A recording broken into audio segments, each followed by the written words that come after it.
Maurice, the man, the myth, the legend.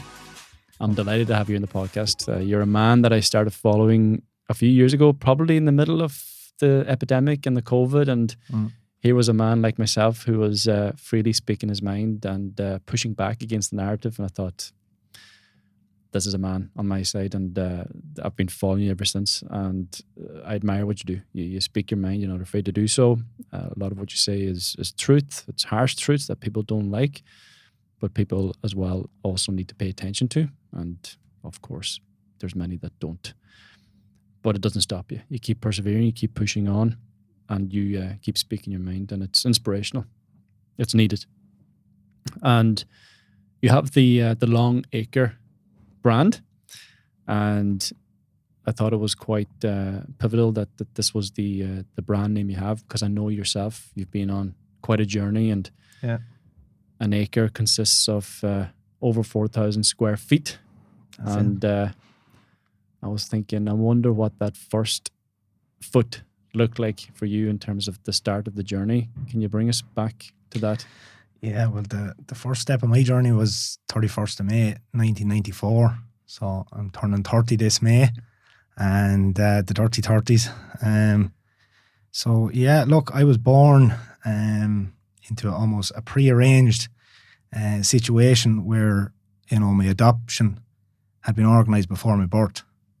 And, you know, to that I'm eternally grateful, and in other ways eternally suffered because of it. But I don't look at it that way, because it's purely subconscious how it affects you. But it's very much your conscience now is how you deal with it. And, you know, look, I was blessed with two great adoptive parents. And equally, I was blessed with my biological parents that created me. And look, you take the good and the bad with it. And it really, after that, it's just all how your perspective views what you go through, you know. So I was adopted into a family who were from Dublin, who were unable to have children. And my biological mother, I know, took great, I suppose, responsibility and love in the fact that, you know, my biological mother chose her and agreed to hand me over and take on that responsibility. And they took that responsibility very seriously. And they done their absolute best by me. I'd always say that, and my adoptive sister would say the same. She's about 3 years younger than me. And, you know, they gave us the best life they possibly could. And also had to deal with some, you know, challenging times, dealing with me and her, and maybe the psychological effects of coming to terms with being adopted. They always reared us, like they told us very early on. I was only a small child when they told us that we were adopted. And, you know, I remember them saying, my mother saying, I'm your mother, but I'm not your tummy mother. And that was the way they explained it to us. And, you know, ultimately that gives you comfort, because they always instilled in us that it was our love you're giving up. You know, someone's trying to give you a better life, and a better life they gave me. And yeah, I suppose just it took off from there, really, you know. Does it bring a sense of confusion though when you hear that as a young kid?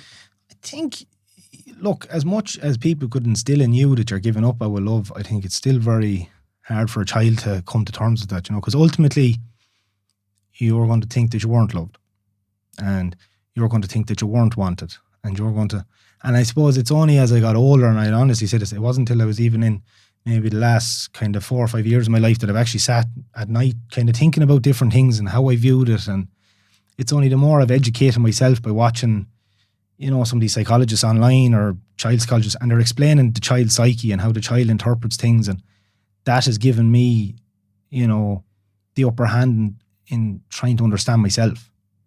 And it's definitely only in the last kind of 5-6 years I've really come to terms with why I am the way I am, who I am, and how it has, you know, affected me at this stage of my life, and how it affects you in friend relationships or personal relationships, girlfriends, your mother, whatever the case may be, and how it all ties in is just, you know, it's mind-boggling, but it's important to actually try and get a grasp on it. What was that 2, 3, 4-year-old, 5-year-old Maurice like then?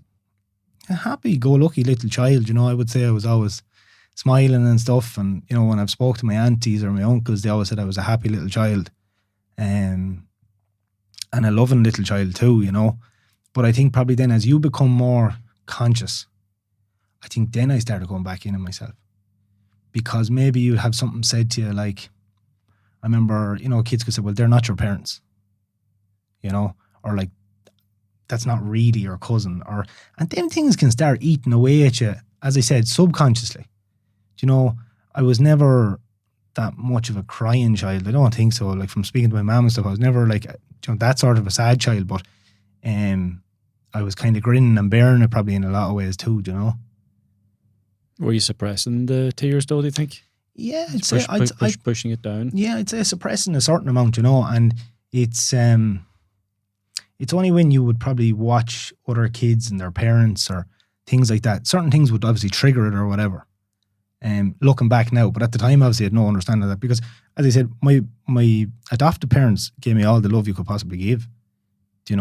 They really and truly did. And I was talking to a friend of mine not that long ago, and he was on about how his parents handled him when he was younger. And this, I was like, if you had the same resources as them and the same knowledge as them, which is fuck all, because nobody teaches you obviously how to parent. Like, you read it in a book, and that's about it. Especially back then, where there was very limited like in the information. 90s, like this is the late 90s.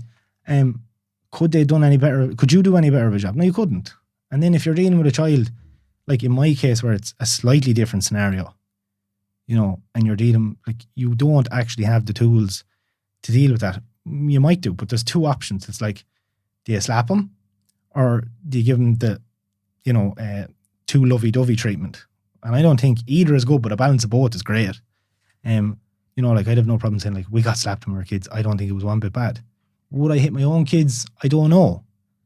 I don't have kids, so that's not a decision I can make. Do you know what I mean? But I definitely wouldn't. I never resented my old lad as I got older for hitting me. I said, geez, you didn't fucking hit me hard enough at times, So, but you would have more of an educated decision if you were to become a father in today's world, because there's so much more education around it in terms of how to parent your kids. Absolutely, yeah. Which they didn't have. Yeah. And it's a big thing for a lot of people, a lot of anger and resentment towards their parents. Absolutely, yeah. But the thing, even apart from watching all the different people now that you can, like, information is everywhere.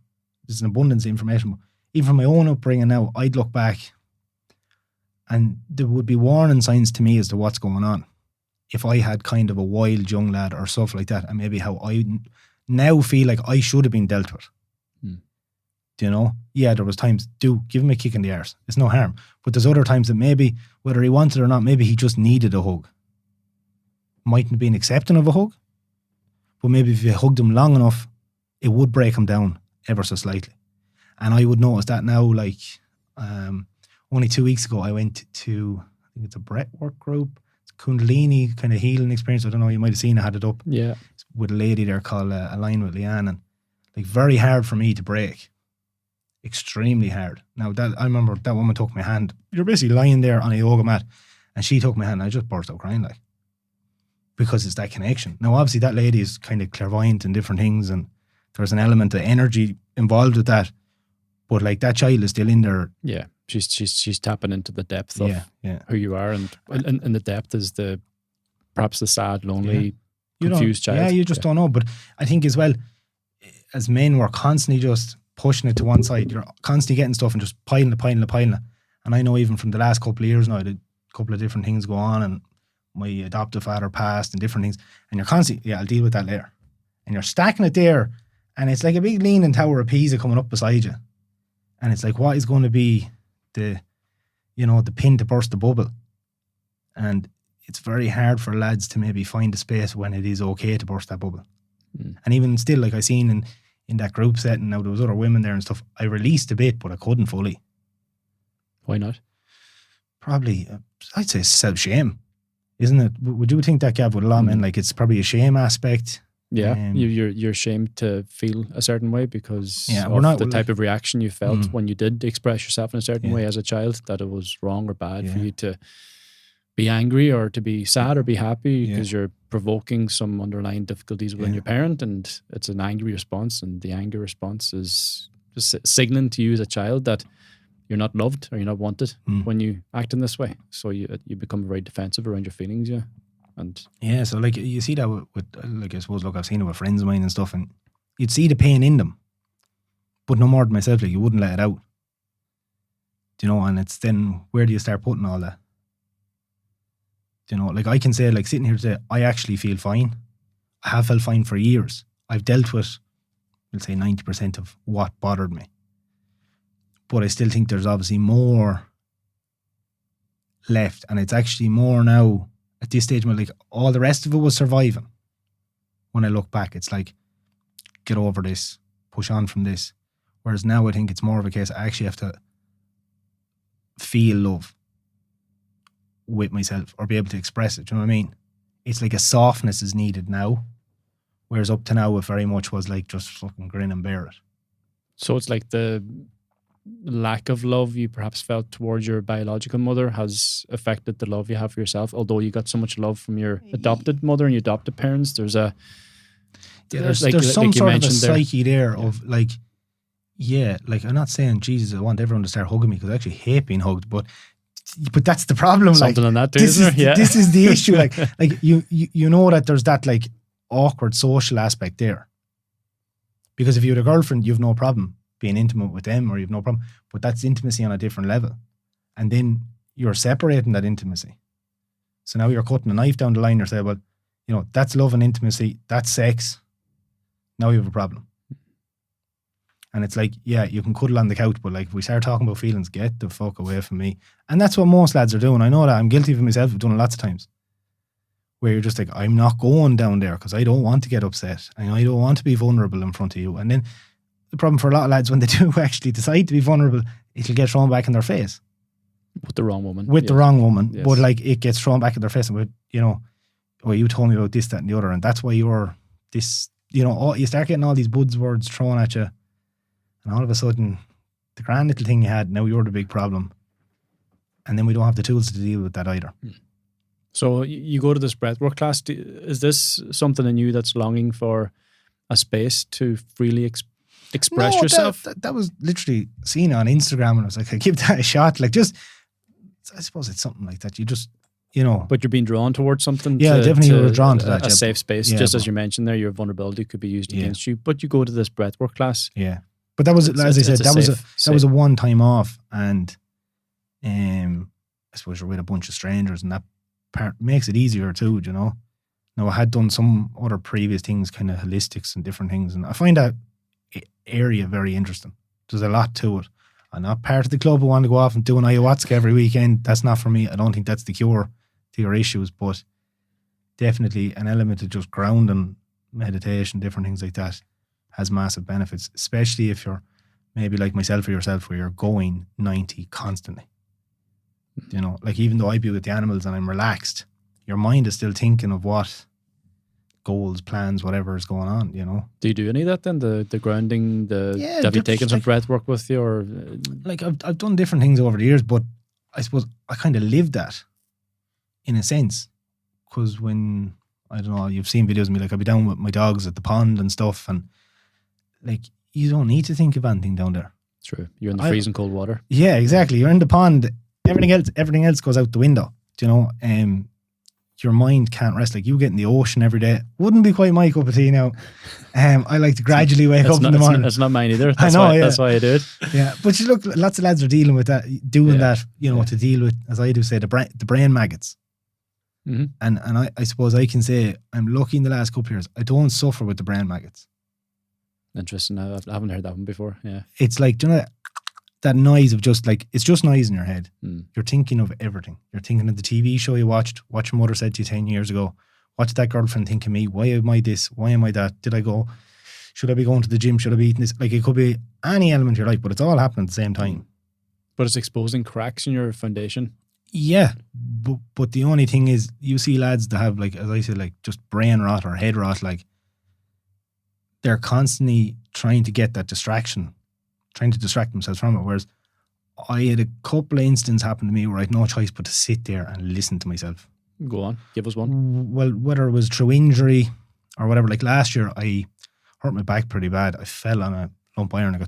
So I was up on the couch for a good while. That wouldn't suit a man like you now, would it? No. And you're in a house. I was living in a house at the time, like there was no reception, so I couldn't even use the phone. The TV was about 2 channels. And it was an element of just thinking that time last year. Like that's the most recent example I have. And I had a lot of things going on last year. And, you just have to sift through it, because otherwise you end up like other lads who go, they take the rope or they do something else because they can't deal with that noise. Now, okay, some nights it might keep you up all night, but come the morning you're going to be tired enough that you're going to give up on what you're fighting yourself about, or whatever the case is, and you just have to go off and you have to deal with life. So you had that physical pain, but that also brought up a lot of emotional pain. Yeah, I think physical pain is nothing compared to emotional. What was some of the pain that came up? Like at the time, as I said, I had a couple of deaths the last couple of years, and it's coming to grips with them. And because like as a man, if you go to a funeral nowadays, like you have to be there for other people. That's the expectation, yeah. Well, yeah. But I think rightfully so too. Like, fucking dry your eyes when you're at it. Be the strongest man at your father's funeral. Yeah.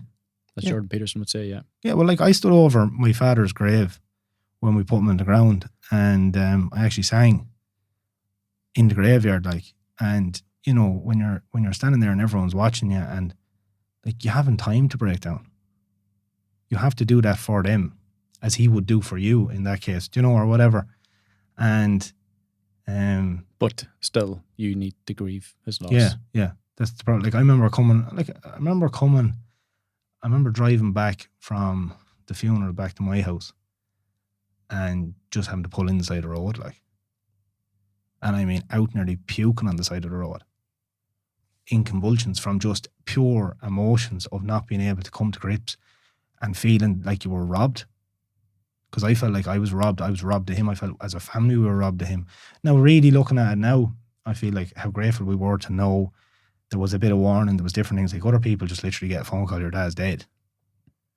I was beside him when he died in the bed, like, So then you nearly feel, you feel like a gobshite in other ways. Like, why am I being so selfish, And sometimes then again, are you shaming yourself for feeling sad? This is the problem. But you're constantly doing that through life, and I've seen that in myself. Sometimes, like it's it's that Irish cliche thing. Sure, there's always someone worse.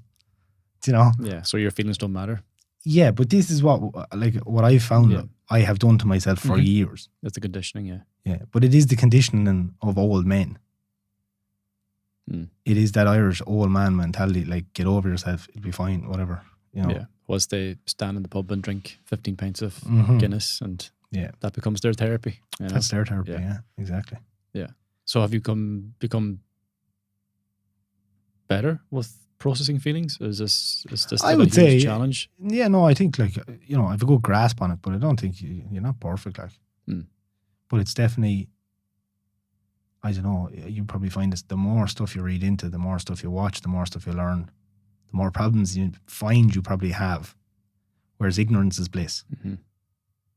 Like there's lads who go to the pub 3 nights a week and are snorting coke and playing football and doing whatever, and although they're miserable in other ways, but they can't see those ways. Not exactly bliss now, is it? Not bliss, but I think you get. I understand what you're saying, though. Yeah, like I always say, like, blessed are those with heads like handball alleys, because if you don't know about the problem, it's never going to be a problem. But you don't allow yourself to know about the problem. Yeah. You don't give yourself that space because of the shame that's attached to the feelings. Whereas maybe me or you or somebody who is just, I don't know, exploring themselves or exploring what life has, you could read something and you go, fuck it, geez, I kind of tick 3 out of 10 of those boxes. Should really fix that, or should work on that, or and then that becomes, although it's good for you, it becomes a problem too, because now you are trying to deal with that on top of the other 101 things you should be dealing with, and it becomes addictive. This constant self-improvement thing becomes addictive. Yeah. And I think it can be as equally damaging as it can be beneficial to yourself. How has it been damaging for you? You're going to, at times, you're going to have to sacrifice certain things you wanted. Such as? Time, relationships. You know that. Like, the more you work on yourself, the less people you like, and the less people like you. And that's a big one. You don't fit in that circle anymore. And then maybe you get that self-doubt, which is, maybe I'm just an asshole. Maybe they're okay, I'm the asshole, I'm the problem. But if you're not resonating on their frequency anymore, if you can't sit there and talk about cars and fucking women and drinking pints, and like, if you just can't sit in that space anymore because it just doesn't do anything for you, you have to go. You can play, like, you can blend in with the boys for an hour or two, but you can't do it all day, every day, because then you end up stuck in that cycle that they're in. And they're fine, they're happy at it. But if you want more, you have to do more, and you have to get regimental in what you want. Like I'm always saying, like it's easy to go to the pub. You know, it's easy to go drinking when you're at the pub. It's easy to, you know, be a degenerate. Like, it's fine if you're happy doing it, but you can't say then that, like, I'm not getting what I want when you're doing all them things. That's basically my point. And I'm going a long way around trying to explain that. I understand. Like, yeah, there's a void that you step into when you're going on this path of personal growth, and the void is where you get very uncomfortable, because the void is where you step in. It's trying to bring you back all the time. Yeah, you're being drawn back with the friends because of the pain of the loneliness. It's, as I said, it's there alone, and you have to be. You have to have a serious level of intention to continue moving forward, and belief in yourself that this is the right road. And sometimes you'll need support and accountability to get to that point. And I understand why lads go to, say, the likes of yourself, because they need literally maybe that text that says, did you do this today? They need that accountability. Like, I know I lost that when my father passed. I lost a certain amount of accountability through him. He was my best friend. Now, we fought like cats and dogs, but he was my best friend. Like, I could have rang my father 2-3 times a day, or he could have rang me, or whatever the case, and we'd be sending reels to each other on how it's made, a DIY project, whatever the case. It was that kind of a bond. And, you know, when that was gone, I know that first year after my dad passed, like, very hard. And I reached out to you one day in a message, like, and it was just to be able to say to someone, this is fucking hard. I don't have anyone to talk to. I don't have anyone to ring. Well, you can ring them, but it's a waste of time. It's like talking to a Chinese man the other end of the phone, because it's not your language. It's not how you conversed. Maybe it was toxic how you conversed. Maybe you fucked the heads off each other. But maybe that's what you both needed, because he couldn't ring anyone and fuck the head off him, and I couldn't, but we could fuck each other off, you know, and that works. Lads would laugh at that, but that actually could work for, you know, and when it's gone, you miss it. That's one thing I will say to people, you'll miss it. Have you been able to fill that void? No, definitely not. I haven't filled the void, but I suppose you progress into understanding that you have to fill your own void now. In that sense, like, not that you're going to sit in front of the mirror talking to yourself, but, you know, you have to get that level of accountability, I suppose. But he's also instilled incredible values in you that you take with you. Yeah, so unbelievable, yeah. Which have been, I'm sure, work ethic is one of them. Work ethic, yeah. And like, you know, I suppose his attitudes towards maybe like alcohol and drugs and all them things definitely instilled in me. You know, but I would always say, like, my father was a gentleman. I wouldn't class myself as a gentleman. But I just wouldn't. I wouldn't lie to anyone and say I'm a gent. Like, I'm not. I can be as much of a rogue as anyone. But it's the fact that I'm making the choice not to be. And like, you know that, like, it's that thing, like, you see Pearson and them say, like, you know, it's not much good being a gardener in a war. You know, it's that thing, like I have the same ability to be aggressive. I have the same ability to be an arsehole as anyone else. But it's the choice is not being that. It's the same as, like, I'd love to go to the pub every weekend, but I can't. Because then I'm not going to get to do whatever I want to do instead. Or, you know, like, so it's that constant, like, discipline and saying that's the easy road. And the easy road is easy rewards, but they don't last. And it's just like, I've literally bet myself into my brain the last 5-6 years of that. What put that fire in your belly? I think I've seen a lot of people who made lives they didn't like and made choices they weren't happy with.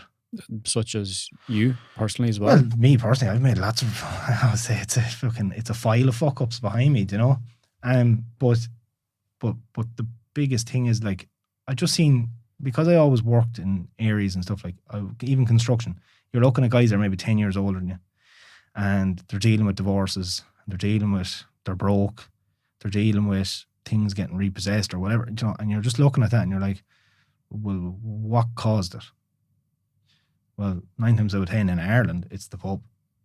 Like, the pub seems to be the biggest key back. And it's not even the pub if you were drinking in every weekend. It's the crowd in the pub. If you go to the pub on a Saturday, you don't really do much on the Sunday. So you're not doing any of your own stuff. You're back into work on Monday. You've done nothing for yourself at the weekend. And you do it all again for another 5-6 days.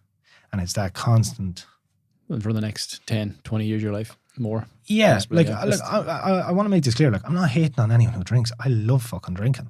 We all love drinking, but it's just there's so many things that stem from it, issues wise.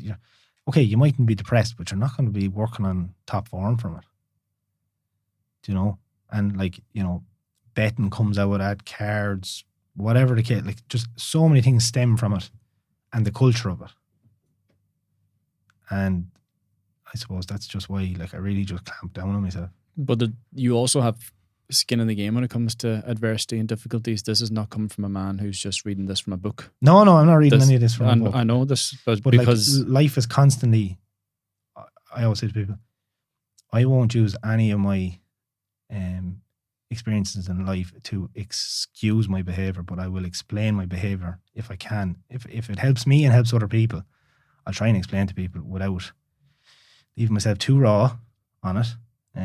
But like life, I would say to anyone, like, I had the best life ever. If I died tomorrow morning, I'm very happy and all them things. But at times it was absolutely horrible. And the horrible bits I wouldn't even share with people. Because it's not worth souring your lips over them things. But however, you got over those horrible bits. Oh yeah, you get over them. And sharing that with someone else will give them the inspiration to get over their horrible bits too. Yeah. Like I know you had a horrible bit when you were 16. Yeah. So when I was turning 16, I spent it in a guard interrogation room when I was being accused of rape, falsely accused of rape.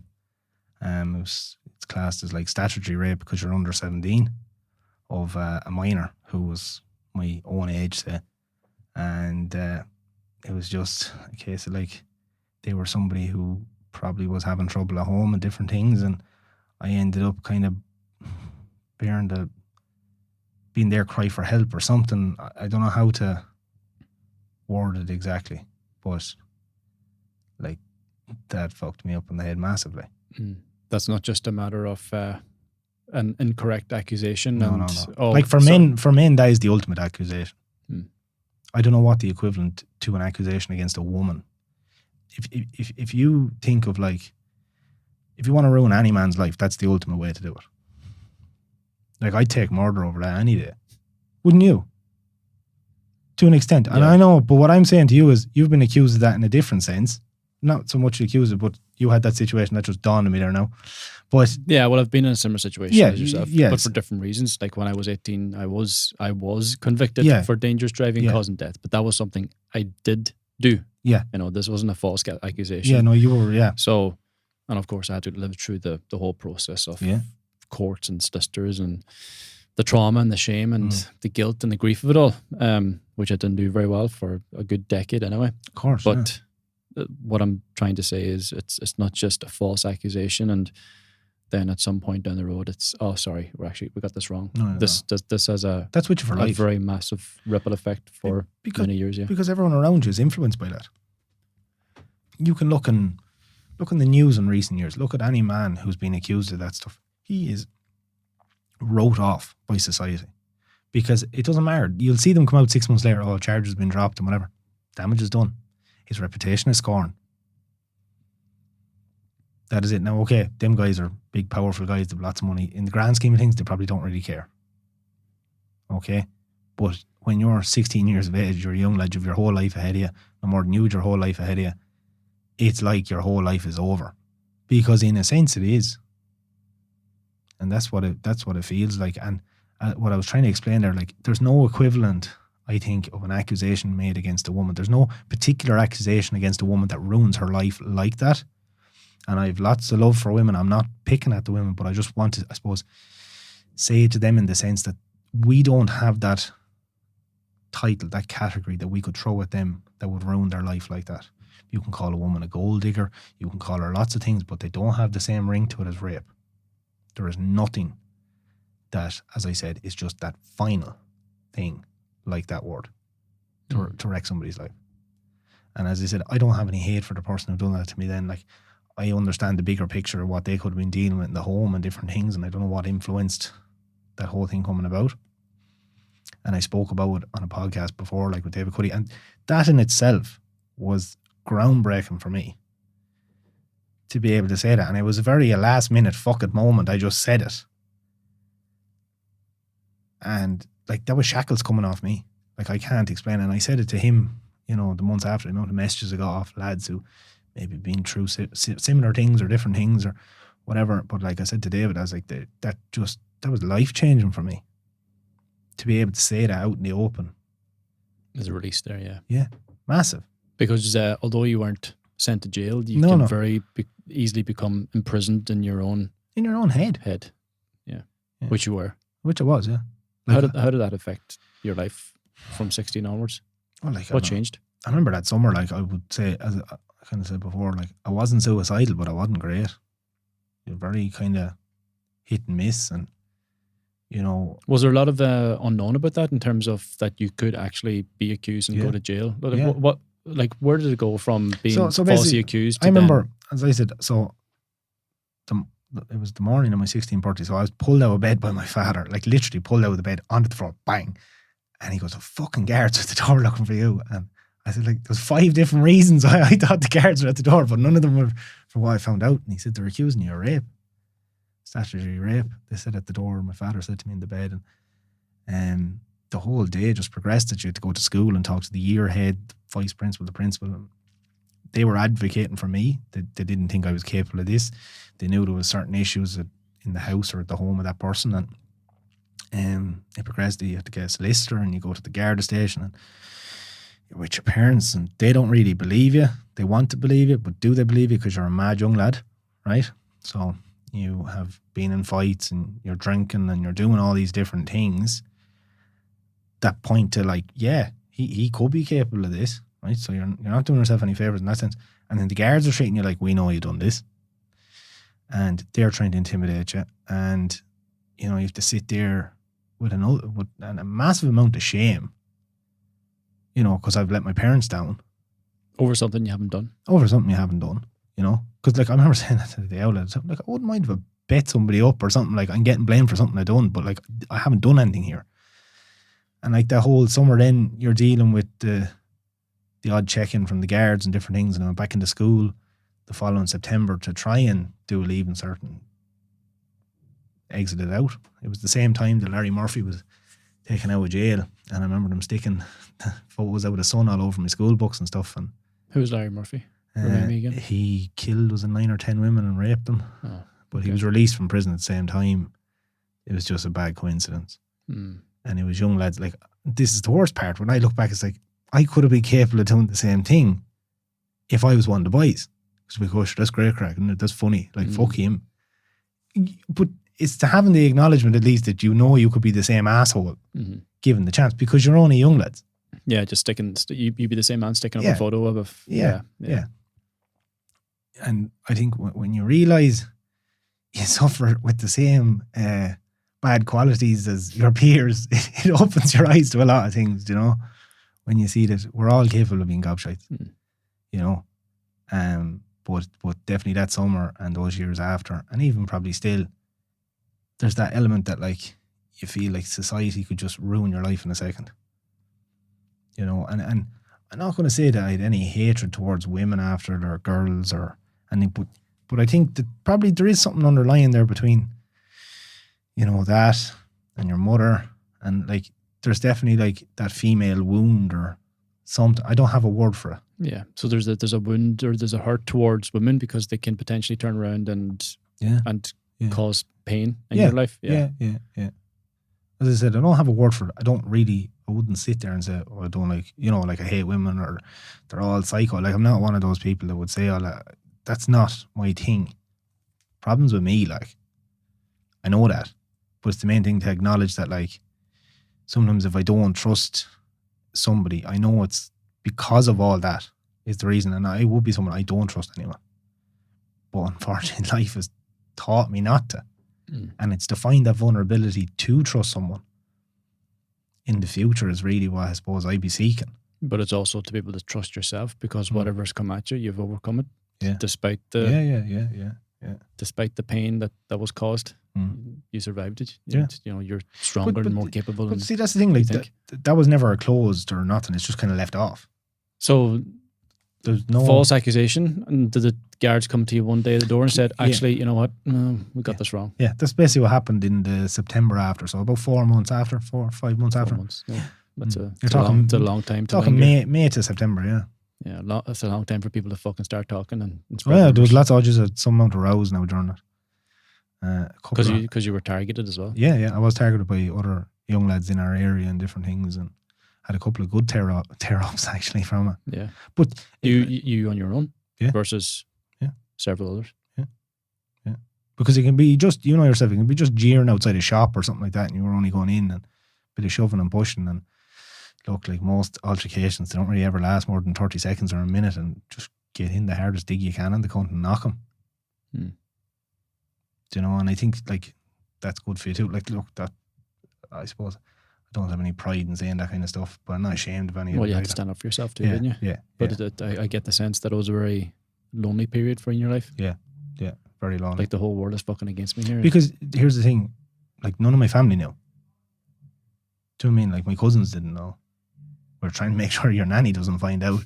Do you know this sort of thing? My parents had a massive amount of shame from it. And I understandably, do you know? And because you come from that family and it's all linked. Yeah. It's linked to and what's worse is actually, you know, when you look at like with things like that, you're already the black sheep in the family anyway. Because you're the adopted one. You're the one who doesn't go to school. You're the one who's causing trouble. You're the one who's getting in fights. Yeah, you're the one with too big of a mouth. Because I've always been against the grain. You know, I literally came out with a womb defiant. Like that's just how I've been all my life. I don't know. Did the Matrix not get me, if you want to call that? I'm just not pre-programmed like that. I always seen issues with authority. I always questioned authority, whatever the case was.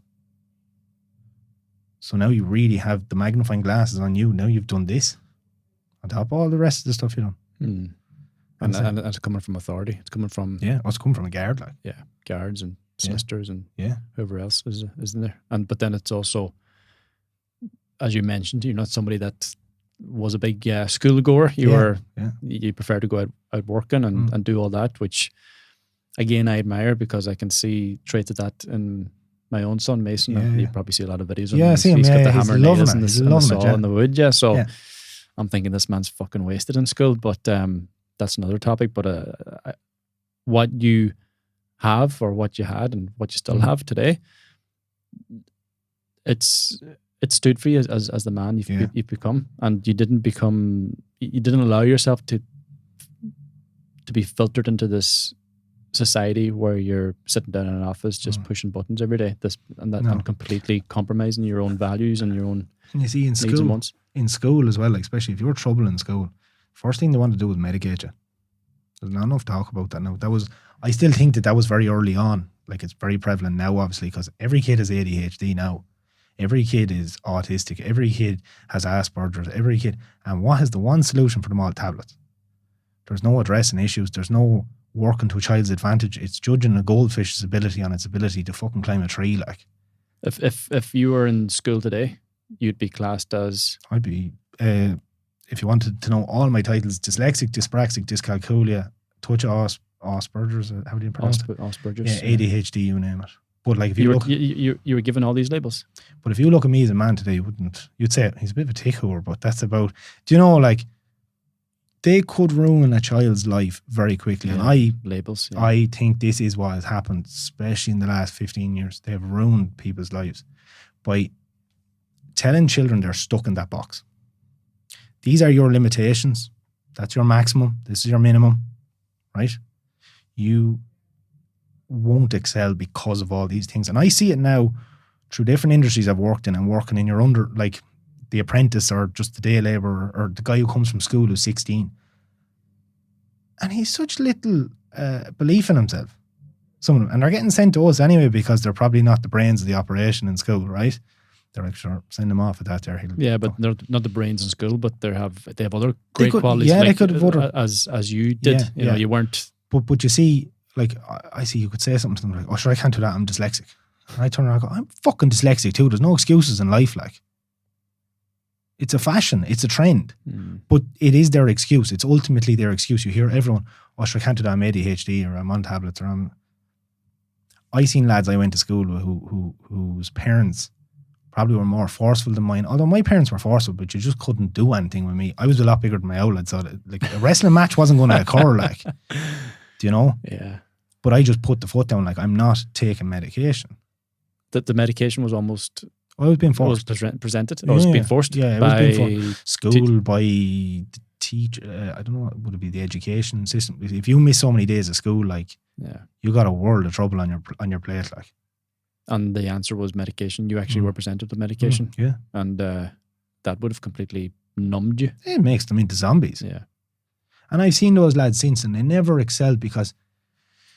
But there's other friends of yours that did. Yeah, well, lads I went to school and I watched them now because you can, like, everyone's on social media. You can just watch how their life progressed and different things. And I'd look back and I'd say he was actually a smart chap. Like, he was good at sports, or he was this, or he was that, and they limited him by their beliefs, by their brackets, and they could have done it as easy to me. And it's the biggest thing now. Like, I'm not saying this in this podcast. Anyone can use that as the excuse now. Sure, oh, he had this happen when he was younger, and he had this diagnosis and this, that, and the other. People can say what they like about me. I don't give a fuck. It's not limiting. It's just not. And all them bullshit titles need to be. It's fine if a teacher says to you, your child has this, right? Don't be telling the fucking child he has it. Why are you limiting him with your beliefs? You don't know what he's capable of. If you work to his advantage. Do you know? Mm. And that is a major issue now. Like, I just see it, as I said, from looking at younger cousins or kids even out. When I'm out in jobs, you'd be out in farms. I was on a farm not that long ago. I'm not advocating for this, right? The man had a 3-year-old son, and you could hear him squealing down the yard. And I said, what's he doing? He goes, oh, he's in getting the eggs out of the chicken coop. And next thing, the other lad drove by, he was about 9 or 10, on a loading shovel. On a what? On a loading shovel, like a big JCB loading shovel. Okay. Like, this is knocked down a house. He was driving it? Yeah, this other lad is 9 or 10, right? 9. And the father's here with me. I was doing a tire for them. And next thing, the other little lad comes up, and he's no more than 3 foot tall, and he's all the eggs gathered up in his hands, and he's dropping them and everything. And I was like, that child has no limiting beliefs. And then he was annoying the father. Would you go down there now and fork in the silage? Like, this child wouldn't even be able to pick up a fork. Off he tots, off down the yard, can't even see him. Now, health and safety would go bananas, right? But them young lads, as long as they don't die, will excel every lad around them. Mm. They'll have the cars when they're 17, 18 because they'll have worked for it. They'll have that want to get it, okay? They'll find out, okay, buying cars is a waste of money and time, but you know what I'm saying? They'll have that drive. They'll want the car. They'll want the house. They'll want to take over the farm. They have that drive. Because they have the belief. Because they have the belief. Yeah. They have the responsibility. They're given responsibilities early. And they learn that daddy trusts me. That's a major thing. The power that gives to you when you're young. And I remember my uncle was a man of few words. But like, to an extent, he kind of reared me on the farm. And from what age? From very early. The first ever bottle fed to me in that family was fed by him. And that's when the bond, they actually stopped him with my relations coming back from collecting me from the adoption centre. And there's a photo of him feeding me a bottle. And I always said that was how the bond was made, like, you know. But I can look back and I remember, you know, you're in school all week. You go down to him at the weekend.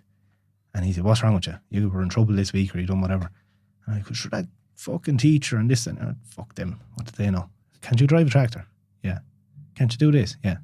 So what the fuck you wondering what he's saying to you? And that helped me immensely, like, because as I said, instead of what you can't do, what you can do. Yeah. Like I remember certain things like that. Like we used to do all types of stuff. You'd be doing building, putting up stone walls and everything. Like I remember 12, 13 years of age, and he said, like, there's not one of your teachers going to lift that rock, like. You know, be acknowledgeable to your qualities, like. You're doing bloody nearly strongman training, lifting these big boulders up on walls, but he's working to your advantage. Now, he didn't know he was doing that. He was just trying to be a good uncle, and he's getting free labour, so he's delighted with himself. Do you know what I mean? But it's when young men have them opportunities, they can excel immensely. But he's also transferring something from him to you as well. Yeah. And between him and my father and all my uncles and family, like in fairness, the family I was adopted into, very unique, even on both sides. Like my adopted mother and my adopted father, their families are concrete. They're well put together people. They're driven people. Okay, they all have careers. Like amongst the whole of it, I'm the pleb, like. But that's okay. Like, I'm not treated any different. They all know I work and I do my own thing, whatever. I don't have a big degree, or I'm not a teacher, or I'm not these things. But I was always the one that was there on the farm. And like that too, they understood that's my place. You know, but you're watching them as an example. Like, they all go to work. They all do whatever. They're into sports, they're into this, that and the other. And they have that, they're able to sit in a room and have a debate. They might not agree, but they behave as a family should, I suppose, for the most part, you know. And, you know, like any other family too, then you're going to have issues and things come up. And, you know, I've seen that with the end of my father's life. Like, he had different troubles with business and family and how that goes on. And that's all educating to you too. You have to wise up for that also. Mm. Was it the uncle and that instilled the belief in you, or was it a blend of different people? I would say really my uncle and my father. I would always say I'm the making of the both of them. Really. Do you know? Mm. I would say my father's more meticulous. He's more thought out. He was more the gift of the gab. He was all that side of me. The work ethic. I would put more down to my uncle, although my father was a great worker and he was keen in his craft and things like that. But that kind of grit in the teeth was more from the uncle. It was like, just get over it, lift it, shift it, do whatever you have to do. He was tough. Do you know what I mean? And he instilled that toughness in me, looking at it that way. You're the best of both then. Yeah. Yeah, and without them, like, you think to yourself, well, if I was in a council estate, then you can see how wrong it gets when you don't have that influence. I'm only as good as I am because of the environment I was in. And I still went so wrong. This is the other thing, like, you could, even in the best environment, you can still end up in the fucking wrong place, wrong time. You can have the wrong mindset. You can put, like, you know, then you see people, as I said, they're just dealt a different handicaps. They don't have any chance in a lot of ways. I'm not saying that excuses their behaviour, but people don't have enough an acknowledgement to say, well, where's their positive influence? Do you know, because it's just all around them. Mm. And then you're looking at, yeah, is it drug dealing? Is it whatever? Stealing? Is it whatever the vice might be? So you get very grateful then, you know. You talk about the gift of the gab and being against the grain, which again, as I said to you at the beginning, was something I admired greatly about you. And this gets a lot of pushback and you get a lot of hate for it, which again, I'm aware of and I've had my fair share too. But why do you continue to persevere with that despite all the pushback, despite all the negativity that you may feel or hear? Why continue to push forward with it? Well, first thing I'm going to say for the haters, and I love this particular one, oh, sure, you just love yourself. You love the big, like, I'm the Long Acre, or this kind of crap. This is something you hear? Yeah, that's something here. But what I want to say to people is, if you want to be popular, if you want to be Mr. Popular, you wouldn't be saying the stuff I'm saying. Mm-hmm. Yeah? It's easy to please people. It's easy to be popular. You know this now in the fitness industry and all that. It's very easy to be popular if you say all the right things people want to hear. Just suit the narrative. But if you're like yourself, or maybe like James PT, or some of these guys who talk a little bit against the grain and say certain things and are blunt on other things, then you'll find enemies very quick. But you can still grow through that because you're attracting the right people. And this is my point. Like, I always say that, but that particular thing annoys me when people are like, oh, you're on social media for your own benefit and you're on it for these things and it's ego and it's this. If you're doing it for all them reasons, you'd be saying the right things to get noticed. You'd be saying the right things to get brands. You'd be saying the right things to get women. You'd be saying, you know what I mean? I am doing this because these things need to be said when I talk. I'm not the most educated person. Having the language for half the stuff I'm saying in layman's terms on my interpretation of what is happening. And through that, it gives other people power. It makes them feel like they're not alone, whether it was about mental health, whether it was about COVID and all the nonsense that went on and the lies that were told, or, you know, through farming and different things. Like, I touch on so many subjects. I always say to people, the Long Acre page is there kind of for what it does. It's not there for me. Like, for the last 2 weeks, I've been highlighting some key topics about the referendum, you know, and about women and about free speech and about different things. And people message me, and it's always lads mention, oh, will you stop sharing all this shit? Unfollow. That's all I respond to them. Just unfollow. That stuff has to be spread. And it's amazing what a little bit of people power, like, just myself and a couple other accounts, we managed to get this particular petition for free speech just pushed over the line at 10,000 followers or 10,000 signatures. And like, that's just from a couple of us sharing. So if you could get the popular pricks, and this is what aggravates me so much about these influencers and these people who think that they're so fucking special. If they had any sort of decency to use their page for good, for real good, not for popularity, right? Not for an ego stroke. If they use it for good, the changes you could see happen, the power in people and the movements you could create would be unbelievable. But they won't, because they're afraid of their little brand deal. They're afraid what such and such a person's going to say to them. And ultimately, they're cowards. I don't take much argument with the women involved, but definitely for the men. And I've had someone message me, and I get these messages all the time. I love what you're saying and all that. I'm like, right, share my post. But you won't, because you're afraid. So if you're going to send me a message saying you love what I'm doing and you're not doing what I'm doing, fuck off. End of story. You've no integrity. You've none. I get a sense of frustration and anger from you when you oh yeah, talk but about like this, I've met these guys in person also. Mm. But like, get away from me.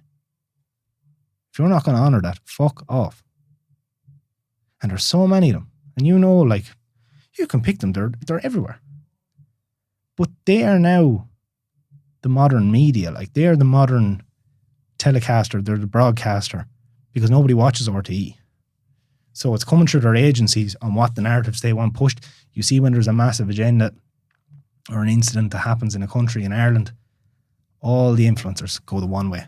This was what was the problem. This was the issue. And they all work in a clean sweep together. It's pushed through the agencies. They're told what to say. They're told to make that content. They don't do that at their own,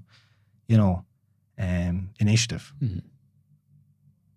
And you see then how really those marketing agencies are being used. What's the message you're trying to push the most at the moment then? I suppose the importance of free speech, the importance of... Why is the free speech so important? Well, you and me wouldn't be allowed to have this conversation, only for it. Did you feel like your own free speech was taken away as well at some point? And well, I think even now, like if you make a video and you touch on certain things, it's deleted. Mm. It's not warned anymore, it's deleted.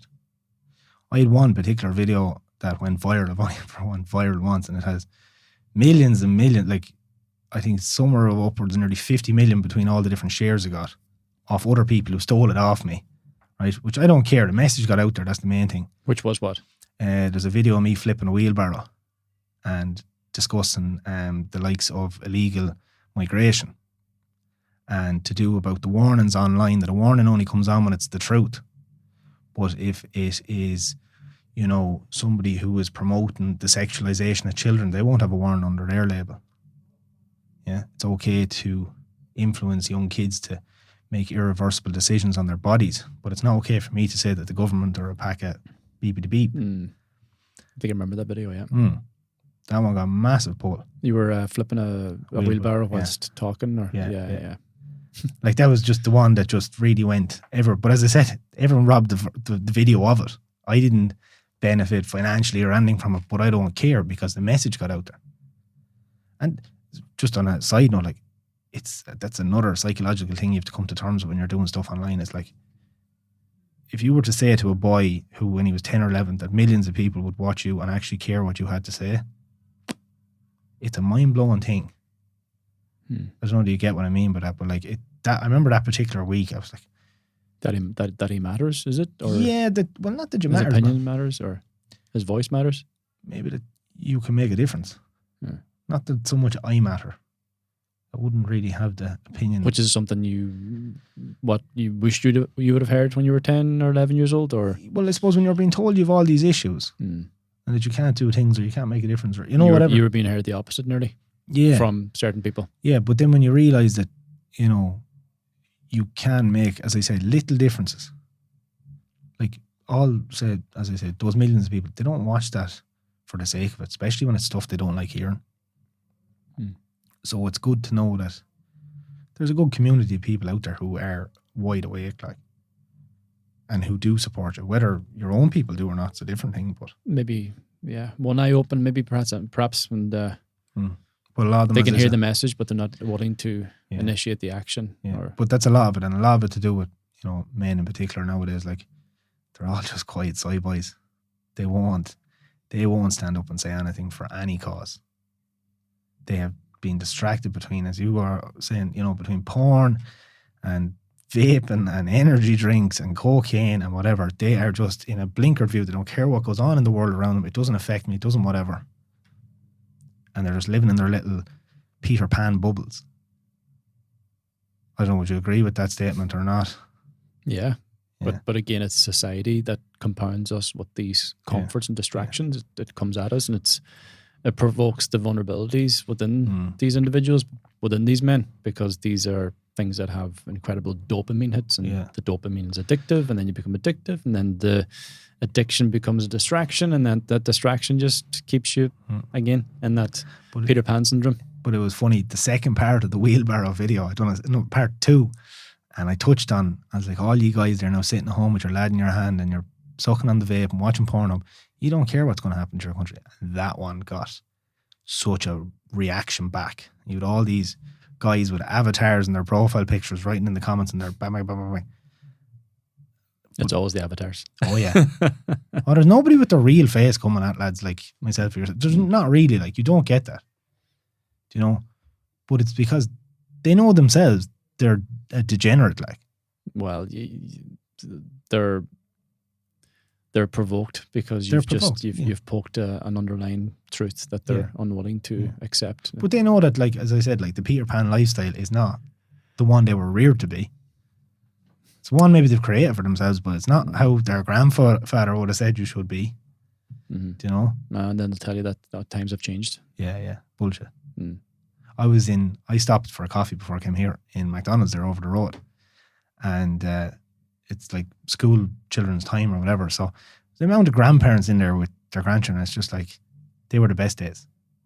Do you know, like, I was just looking, sitting around me, like, there was loads of, just say, grandfather was granddaughter or grandkids or whatever. And it's like, what do they think of what's going on? Do you know, like, if you were to sit there and start interviewing people and asking these people in their 70s and that, what do they think? And are they, like, okay, they have very young grandchildren. But, like, if the grandkids that were 16 to 21 now at the moment, what would they think of them? If they've blue hair and piercings and can't tell you if they're a cat or a boy or a girl, or, like, what are they thinking of all that? They must be disgusted to a certain extent. There'd be a certain disappointment there, I think, because of the work and effort that they've put into their life to rear their sons and daughters, and then this is the offspring of that's sons your and legacy. Daughters. Yeah. Imagine looking at that as your legacy.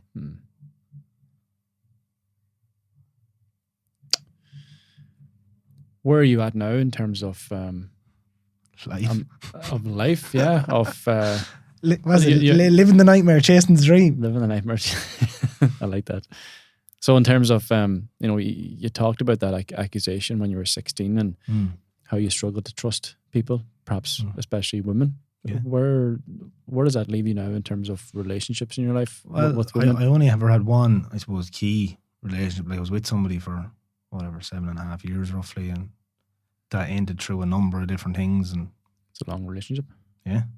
And it, we finished up in 2019, but this was in the middle of me starting the Long Acre land and trying to build a house and trying to do what the original generation were programmed to do, which is buy land, build house, have wife, have kids. And, like, most people were trying to do that before they were 32, 34. Was she to be your wife back then? Yeah, she was, absolutely, yeah. Okay. But the biggest problem with that was too, like, I wasn't ready for that in an emotional state, probably. You think you were. But it's in, like, you only know what you know. Yeah, but, like, I look at myself there now and I'm like, geez, I was only 16 when I was 24. Do you get what I mean? Like I had so many things, they mightn't have been visible, but, like, so many things wrong with me that I hadn't dealt with, that I hadn't healed, and I was my own worst enemy in some ways. And, you know, like, that relationship was savage for me, and I think most people would say that, you know, you need that in your life too. And you mean savages in a bad way? No. Savages in a good way, like the relationship was good for you. Yeah, okay. It was important for you. It was crucial for you. It was all them things. And women are great teachers. Yeah. And then the ending of it was even better for me. That was the beginning of, like, a new life for me. because I had to sit there and go, oh Jesus, like what have I done to myself? Do you know, that sort of way? Mm-hmm. And it's the build up, because when you're at rock bottom, or what you think is rock bottom in life, the only way is up, like.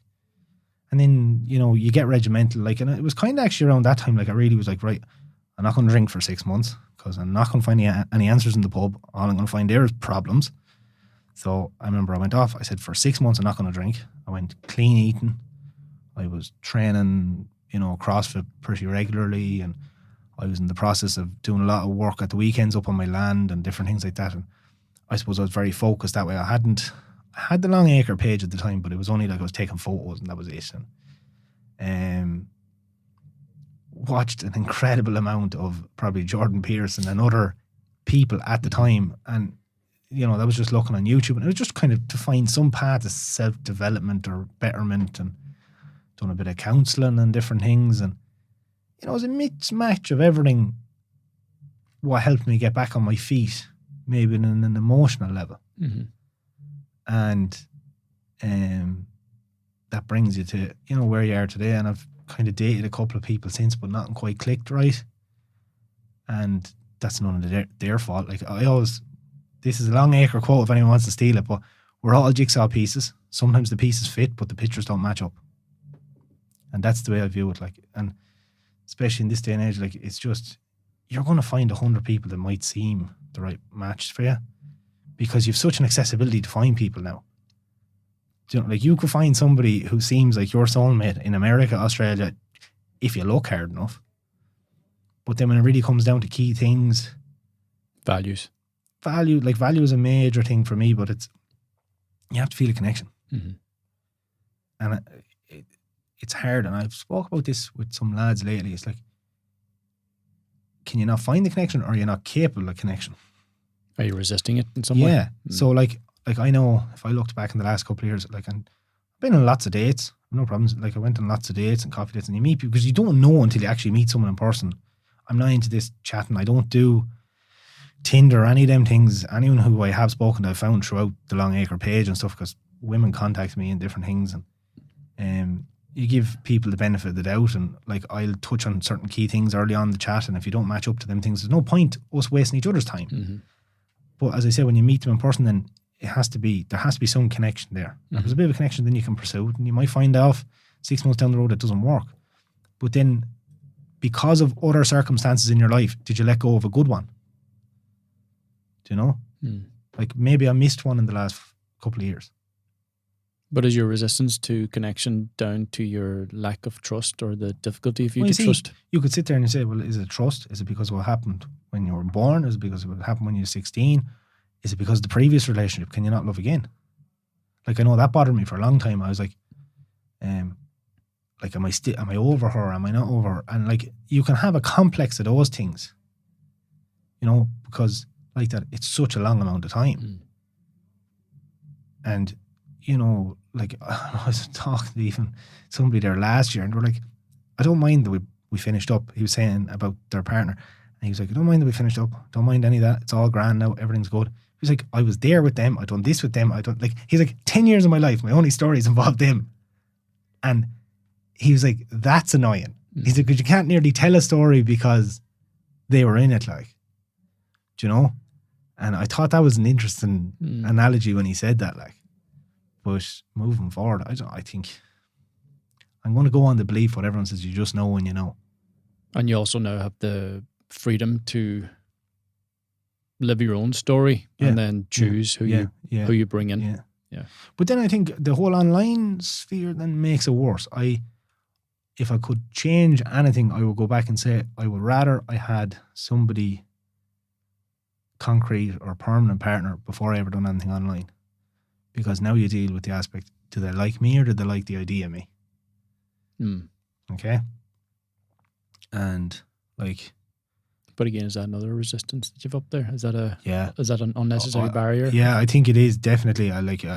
Sometimes you're like, you can't trust anyone, or you don't want to know, or it's, you know, it's easy to say, oh, sure, I don't have time, or I'm not prioritizing that, or... Again, it's trusting yourself, isn't it? Yeah. That you know, yeah. Yeah. And even even if you go through a breakup, it's not going to kill you. No, You've it's been not through a gonna kill you. breakup. You've Yeah. been through false accusations. You've been through traumatic experiences through your adoption and all of that, and whatever else has come at you, brawls and fights and accusations of other sorts. But hey, you're still fucking here, aren't you? Yeah, You're still, it's like, and it's I wouldn't rule it out, it's like. created more resilience and strength within you as well, and compassion perhaps as Yeah. well. Massive. But I wouldn't rule it out. I just genuinely think, I just don't think it's going to happen any time at the moment. Mm. Like if I was truthful, if somebody had a gun to my head and said, well, do you think you're going to find in the next 2 years? And you just kind of go, it doesn't feel like it. Mm.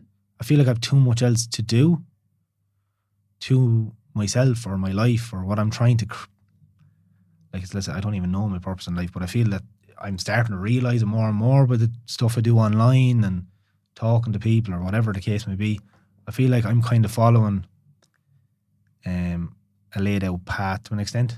Not like a destiny, but maybe something similar that like I feel life is pulling me along. Mm-hmm. So I'm just kind of following and see where it leads. Trusting it, yeah. Yeah. Trust the path. Yeah, I think kind of your purpose is sometimes bigger than what you want. Mm-hmm. If that makes sense. Sometimes it finds you, yeah. Yeah. You just have to be willing to accept it. Yeah, acknowledge it like or something. You know, rather than trying to fight it like, because the little boy in you might want to like find someone and be in love and make a family and just, you know, do that life. But maybe that's not the life that's meant for you. Mm. You know? Well, keep doing what you're doing. I think you will. I think you are finding your purpose. Yeah. I think it's. Yeah. I think it's being presented to you, Mm. and again, your page is brilliant. A man who speaks the truth, who stands up for what he believes is right, who shows a level of honesty and integrity, and compassion and resilience and strength. All these characteristics that seem to be forgotten for many men. So It's not a finished picture, but we're working on it. It's never a finished picture, you know. But you continue to paint it. You continue to illustrate what you believe is right, or what you believe should be applied as a man in today's world. I think men have a certain level of responsibility to step up and to lead others. Massive, and I see that leader in you, which is why you're here and why I want to speak to you. And I really enjoy this conversation. And for anyone who wants to follow you and see your good work, or perhaps throw you a few jibes. Yeah, I love the jibes. Where can they find you? So they can get me on the Long Acre account, and I'm pretty much across all social media platforms. Primarily it's Instagram where you will see me active. I'm on stories most nights and that. And then I have the Long Acre Lifestyle, which is it's an apparel brand I have. It's kind of up and coming. Brilliant, man. Something like that. You forgot my t-shirt. I forgot your t-shirt. Well, it's a no harm. We'll get Gavin a Long Acre hoodie. Good stuff. Yeah. Let your PA know that. Yeah. For sure. I have to get a PA first. Thanks, Maurice. Thanks very much.